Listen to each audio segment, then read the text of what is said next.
This is the Self-Aware Leader Podcast. Now your host, Jason Rigby. Money, money, money, money, money, money, money, money. Many of you started thinking about something already. What was the first thing when I said money, money, money, money? What was the first thing that popped into your head? Was it a negative thought? Was it something that you were worried about? Was it a positive thought? Were you excited when you heard those words? This is what we're going to talk about today. I want to talk about not just positive thinking, not just abundance, not just law of assumption and money. I want to talk about the leader's trap when it comes to money. I want to talk about our inner turmoil. We're self-aware leaders, right? We need money. It's a value of exchange that goes back and forth. It's how the world operates. If we're going to be in business, if we're entrepreneurs, we've got to have a good view. We've got to feel positive on money. And I'm going to talk about my personal problem with money. And I'm going to get into this. I always felt like there was this little nagging devil on the shoulder that said, you don't deserve it. Anytime I would go up a level, I started from being, and many of you know my story, I started from being homeless to slowly clawing my way to being successful, and now I would be considered in the world's point of view to be successful. But this, you don't deserve it. Or the one that always would get me is money is tainted. And I had this inner, I could almost physically feel it when I would think of money. And some of you are feeling that experience right now. Some of you have this yucky, gnawing feeling. You're feeling like you need to check your phone, check your bank account, see if you're negative or positive. Your view of money is like a bad relationship that you can't trust. And if you think about that, your relationship with money is you can't trust it. It comes and goes so quickly that you can't function, you can't do the things you need to do. You're always in lack. And I want you to know, as a leader, we all battle this, especially if you're starting out in your new company and you haven't created enough value to your customers, or you're just building something. There's never enough, right? And we have this conflict. And I want you to know this, that you're not broken, that slapping on affirmations or pot of affirmations, isn't going to fix the root of this issue. And I want you to get that. So listen to me right now. The truth is, money is a powerful symbol. Carl Jung talked about symbols. Being self-aware, I encourage you guys to just look it up. Just go on Google and type in Carl Jung symbols. We dream in symbols, don't we? There's a whole thing on that. Deep down, we tie it to worthiness. Money I'm talking about. It's a symbol of worthiness. It's a symbol of security. It's even a symbol of our spiritual ideals. So I want to get into these hidden beliefs that we all have, and also get into understanding how we can alchemize it, transmute it to have true abundance. Consciousness creates, period. Consciousness creates. It doesn't crave. It doesn't have a lack and a need of anything. It's not about greed or hoarding. It is an ocean of consciousness. It is a limited source that flows through each and every single one of us. Two guys just won the Nobel Peace Prize talking about this ocean of consciousness. This is hitting harder and harder and harder, and it's getting bigger and bigger and bigger in the science communities. There are physicists out there, people that are talking right now about this universal consciousness. So this isn't just some woo-woo thing. Maybe you're like, that's all it is. It's just my mind. I can't trust my mind, so I'm going to do self-aware practices. I'll practice mindfulness, but this meditation bullshit, the woo-woo stuff, I'm out on, Jason. So science is figuring this out. And I would bet each and every one of us, we're pretty smart, all right? We're leaders, would say we probably only know 0.0001% of the universe. We're just figuring out atoms and stuff like that. We haven't even got into all the other 99.9% of what's really out there. So, and if there's multiple dimensions with multiple different things happening and opposite things happening at the same time, that's way above my thought process. I just need to know personally that there's this universal consciousness that is always expanding, that there's universes always being created. So there's this creational consciousness. And that if I can get the rock out of the garden hose of my life, which are false beliefs, false narratives, these 50-year-old false beliefs that I built through scarcity, through my parents' teachings, through religion, whatever it may be. And I can cut this miserable dam off and allow a clear channel, this clear, beautiful, crystal clear river of consciousness to flow, then I know I'm going to be successful as a leader. You see, this is where leaders often stumble. We're used, as an entrepreneur, you know this. You're used to force, control, and I love this one. We learned this in the Marine Corps when I was in the Marine Corps.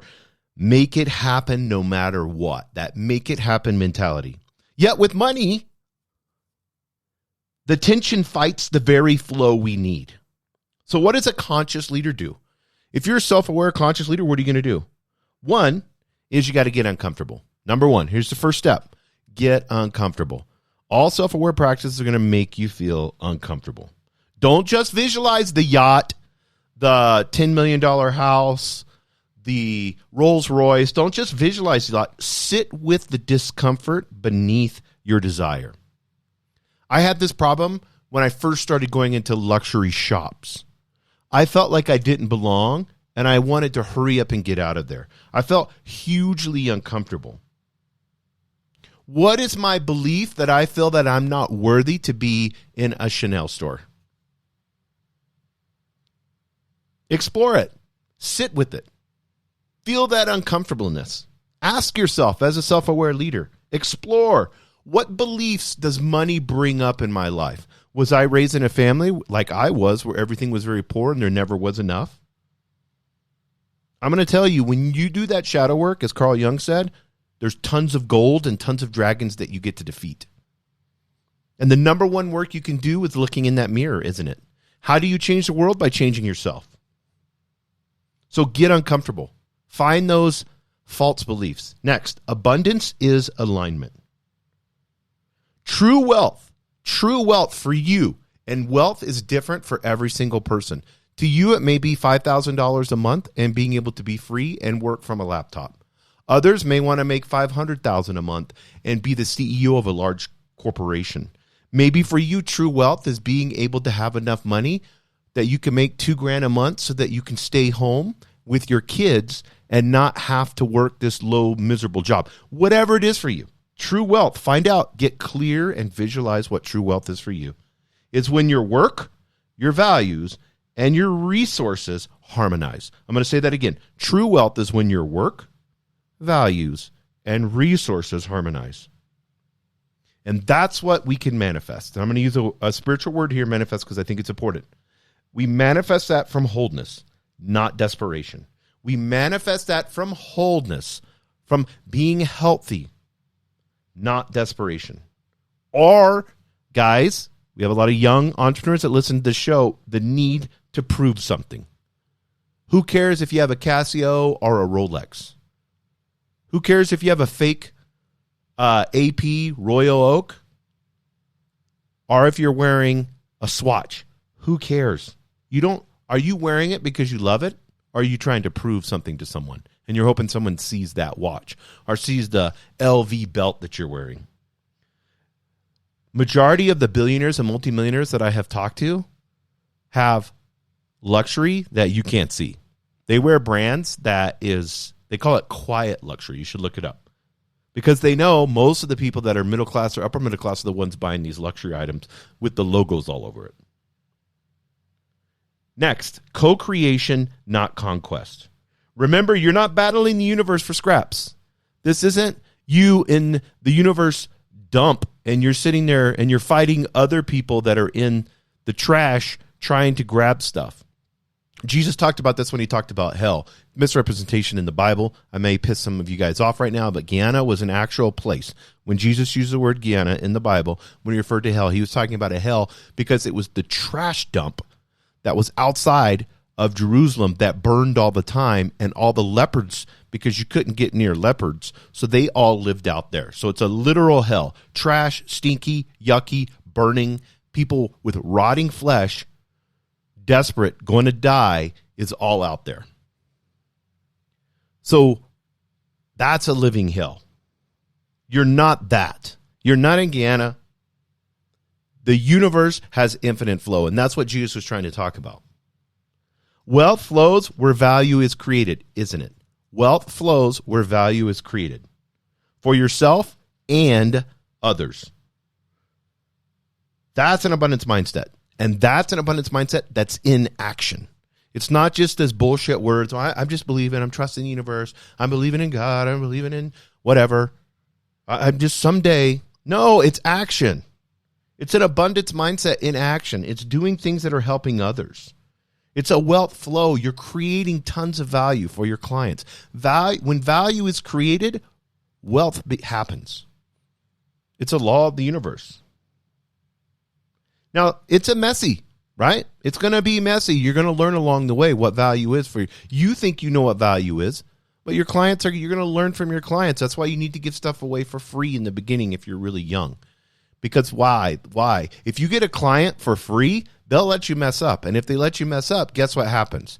You can learn exactly what they want. That's why it's good to have a job. And then whatever your side hustle is, allow other people to be your clients part-time, and you do it for free and let them critique you. And it's not going to make you a millionaire overnight, but it's the path to wealth, I believe. And it's the kind of abundance that every single person can truly embody. So what are your hidden money beliefs? What's been your biggest challenge in applying the law of assumption to abundance? Law of assumption is just whatever I'm thinking, that's what I'm manifesting. That's what I'm creating. If I focus and obsess over something, I'm going to create that. So I just want to do real quick 4 changes that can be made right now. I want to be practical, help you overcome your thoughts on money. View money just as a trigger. Use money as that when you ask yourself, say, hey, subconscious, conscious, whenever money comes up and I get triggered, I'm not going to waste this trigger. I'm going to acknowledge those hidden anxieties that I have in me, and I'm going to speak abundance to it. Notice the trigger. Oh, shit, I'm not feeling worthy. Oh, I'm feeling uncomfortable. All these people around me have more money and they dress nicer than me. Perfect. It's a perfect opportunity. That's a trigger. Speak abundance to it. I'm going to go get to know these people because they're the type of people I want in my circle. This is what I want to be. Whatever that trigger is, work on it. Speak abundance to it. Love it.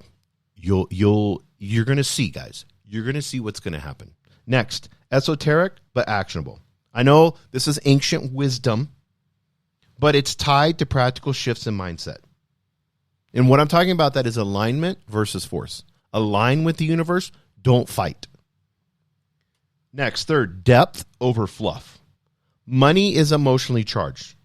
This version invites honesty, not just feel good platitudes, because it is what it is. How are you going to feel good as a leader when you're negative 400 in your bank account? That emotionally charges you, takes the wind out of your sails, doesn't it? Or when you can barely make payroll or you can't make payroll. Then next is leader-centric. Emphasis on the unique challenges and potential leaders have when manifesting wealth. What are those? What are the unique personal challenges that you have when it's manifesting wealth? Not just your triggers, not just the way you're feeling, the anxiety and those feelings or the discouragement, the depression. I'm talking about the challenges. What are your unique challenges? Why are you not creating wealth? Why are you not manifesting that? You need to ask that question. I encourage you guys. This is a touchy subject. The law of assumption, attracting wealth, all these things. There's so much bullshit teachings out there on this. A lot of it is narcissistic, like I'm the center of the universe and everybody needs to be around me. I am a god, and in me being a god, I have all the control of the whole universe, and these people are nobodies. They're just NPCs that I can control if I manifest enough. Yeah, this is narcissistic teaching. You're co-creators with everyone. Everyone are mirrors of God, aren't they? And that's what I love. And that's what we're here to do in love, to serve others. And that's why we are a leader. It's not about us. It's about those that we serve. Thank you for tuning in to the Self-Aware Leader Podcast with host Jason Rigby. We hope this episode has inspired you to unleash your full potential and embrace your inner leadership. By expanding your consciousness, you can transform your mind, body, and soul and become the remarkable leader you were always meant to be. If you found this episode valuable, please share it with your loved ones and help us expand our community. Thank you for listening, and we look forward to having you join us again on the Self-Aware Leader Podcast.